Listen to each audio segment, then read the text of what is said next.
Pada hari Senin, 27 Agustus 1883, tepat jam 10.20 pagi, terjadi ledakan pada Gunung Krakatau. Krakatau dikenal dunia karena letusannya yang sangat dahsyat pada tahun 1883. Awan panas dan tsunami yang diakibatkannya menewaskan sekitar 36.000 jiwa. Suara letusan itu terdengar sampai ke Alice Springs, Australia, dan Pulau Rodriguez dekat Afrika, 4.653 km jauhnya. Daya ledaknya diperkirakan mencapai 30.000 kali bom atom yang diledakkan di Hiroshima dan Nagasaki di akhir Perang Dunia Kedua. Ledakan Krakatau telah melemparkan batu-batu apung dan abu vulkanik dengan volume 18 km kubik. Semburan debu vulkanisnya mencapai 80 km. Benda-benda keras yang berhamburan ke udara itu jatuh di dataran Pulau Jawa dan Sumatera, bahkan sampai ke Sri Lanka, India, Pakistan, Australia, dan Selandia Baru. Letusan itu menghancurkan Gunung Danan, Gunung Perbuatan, serta sebagian Gunung Rakata, di mana setengah kerucutnya hilang, membuat cekungan selebar 7 km dan sedalam 250 meter. Tsunami, gelombang air laut naik setinggi 40 meter menghancurkan desa-desa dan apa saja yang dilewatinya yang berada di pesisir pantai. Tsunami ini timbul bukan hanya karena letusan, tetapi juga longsoran bawah laut. Tercatat, jumlah korban yang tewas mencapai 36.417 orang.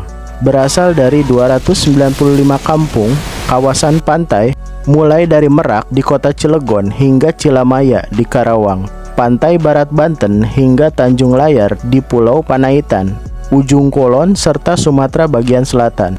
Di Ujung Kulon, air bah masuk sampai 15 km ke arah barat.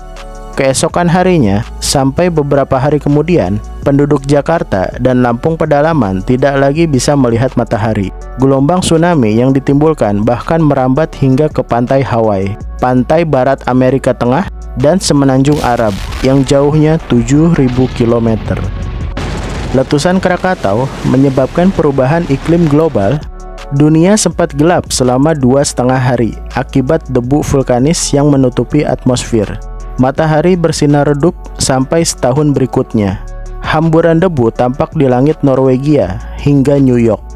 Ledakan Krakatau ini sebenarnya masih kalah dibandingkan dengan letusan Gunung Samalas, Gunung Tambora, dan Gunung Toba di Indonesia, Gunung Berapi Taupo di Selandia Baru, dan Gunung Katmal di Alaska.